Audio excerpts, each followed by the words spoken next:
What's up, people? Welcome back to another episode of Stars and Garters. I'm Katie Pettit. So, I have pretty much fully integrated into being a weeb now because I've watched about 6 animes, and now, I kind of compare everything else that I watch to anime, and half of my watch list is anime, and every time I want to watch something, I want to watch anime. And some of the most recent anime watches got me thinking about what Americans value in shows and the reason certain animes are popular in America. To that point, I think we can draw a very fascinating storytelling comparison between two of my most recent animes, which are Solo Leveling and Gachiakuta. Forgive my pronunciation throughout this entire episode. Now, Solo Leveling absolutely swept the anime awards. I think it was last year. People were obsessed with the show. But before I even started watching it, I came across a lot more negative comments about Solo Leveling's story than I was expecting. I tried to go into watching the show, as I always try to do with anything I'm watching, with as neutral expectations as possible, while still obviously hoping that it's good. So the main concept of Solo Leveling, if you don't know, is very simple. Our main man, Ginu Sung, is a chud. He's super weak, but upon his death, he's granted a chance to come back with the ability to level up by accomplishing tasks given to him by a mysterious system. There's nothing really wrong with this framework. Who doesn't love a good underdog story? My Hero Academia starts out as an underdog story. Spider-Man's whole origin is an underdog story.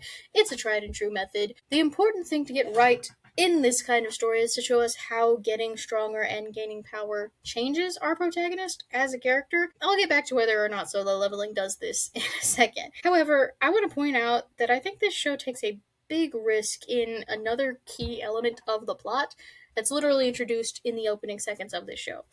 Ginu and friends, even though he doesn't really have any friends, live in a world where your power and skills are set forever at your birth, and there's nothing anyone can do to get stronger or weaker.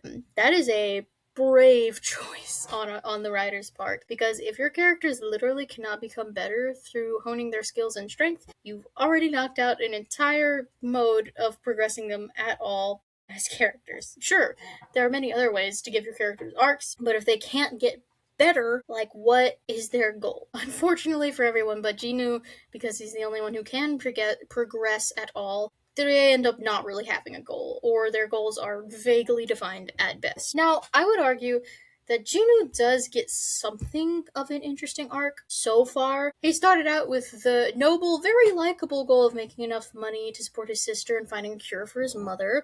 The episode where he finally does get all the ingredients and give her that cure is actually super sweet. I was honestly catching feelings. It definitely felt like it was earned for their family to be somewhat whole again. Thing is, though, that could have been the whole show.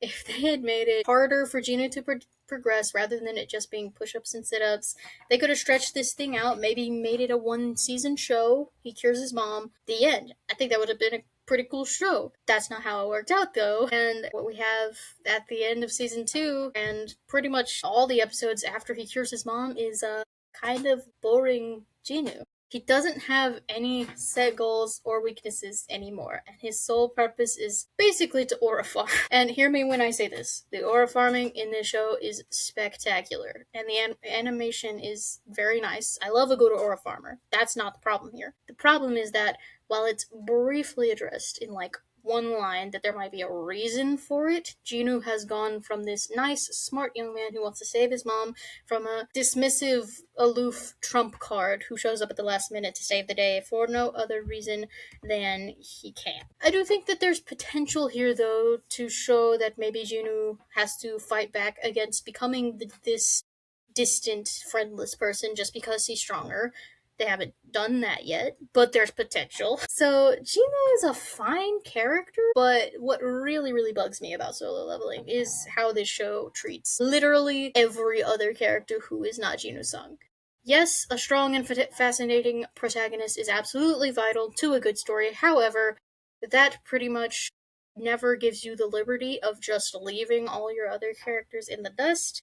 The side characters of Solo Leveling fall into 3 categories. Interesting, but killed off in order to make Ginu look stronger. Interesting, but not given any meaningful screen time. Or Hei and Sha, who just sucks. The first category is deeply annoying because it's just cheap to make your protagonist look good by sacrificing other characters to him. Take Taishik Kang, for example. It would have been really cool to explore him as this literal sociopath who is admittedly a hunter because he enjoys killing but is protected by the government because of his job. Instead, he's killed off by Ginu to show that Ginu's strong. The dynamic between Beck and Byung-hoo really had something there, like a story of old hunters who've lost friends to this business and want to see all these monsters and gates destroyed for good. Instead, Byung-hoo gets murked by Giga Chad Ant to show how strong Giga Chad Ant is before Gino kills him, by association showing how strong Gino is.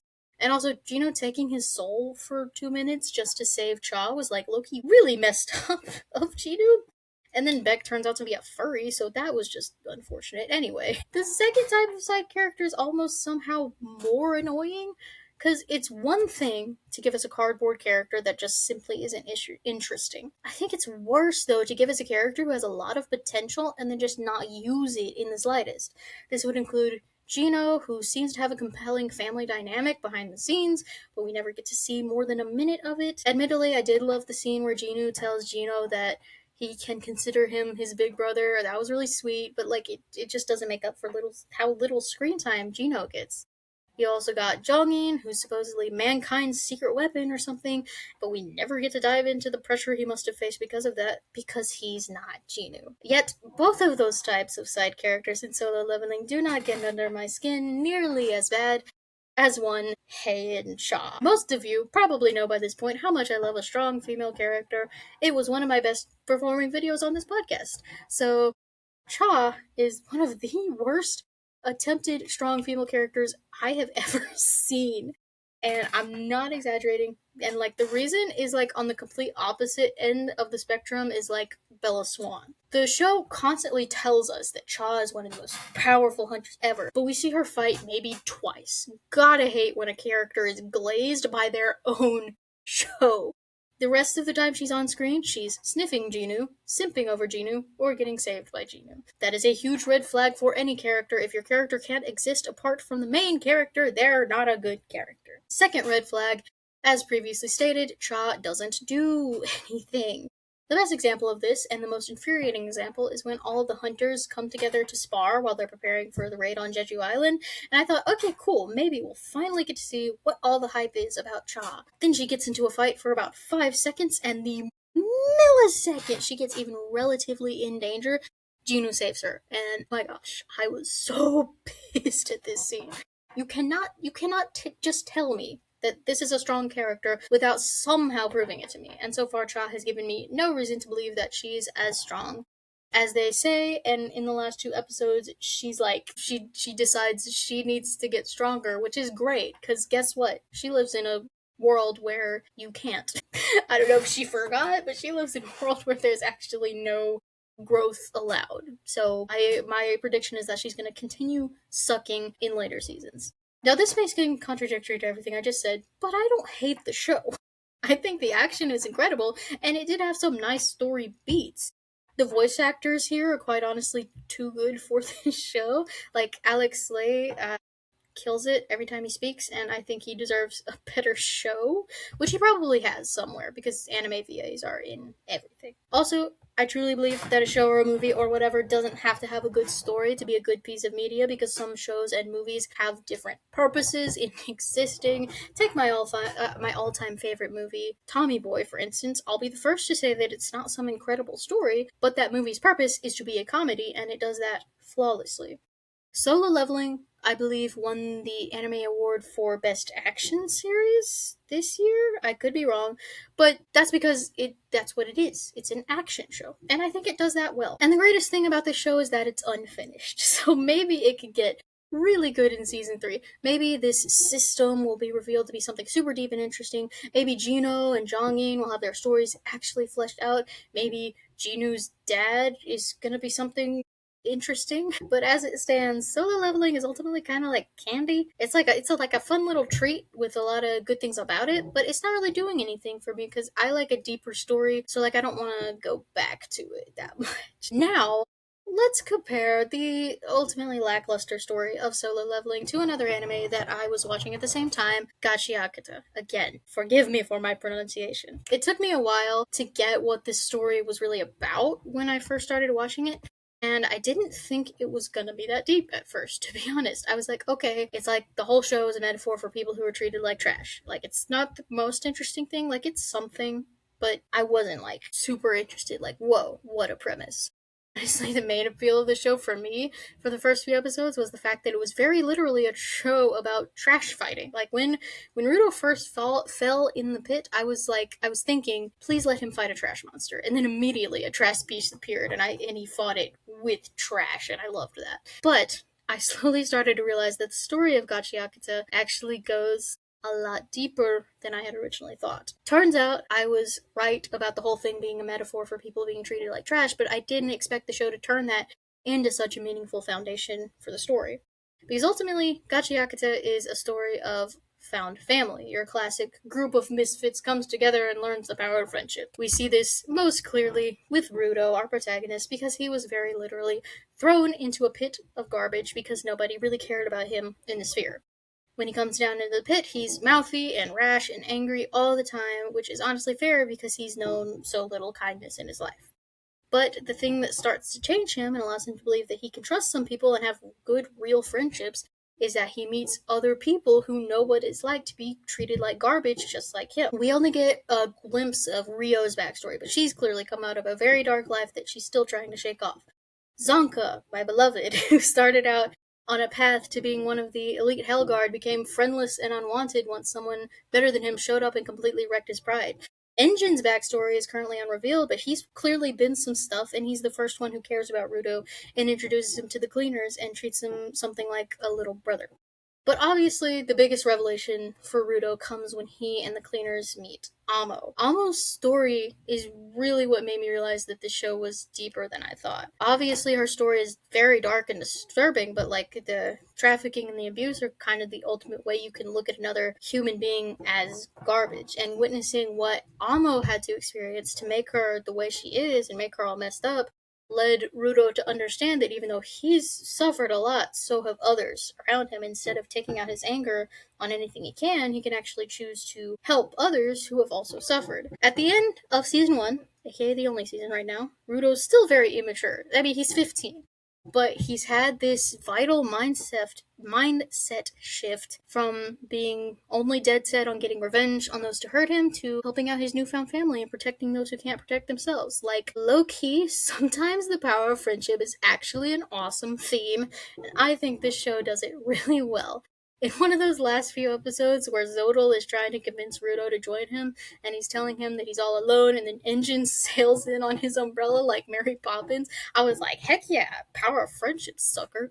But seriously, even in this one season, Gachiakuta gives us a very touching found family story where each character, unlike Solo Leveling, is given respect and time and a story. I also want to point out that this show also has amazing animation and killer fight scenes like Solo Leveling. Again, it's trash people fighting trash monsters with trash powers, and it's freaking sick. So, yeah, Solo Leveling, it is possible to have the best of both worlds. Unfortunately, I do have to mention that Gachiakuta dang near ruins it with all of the language in the show.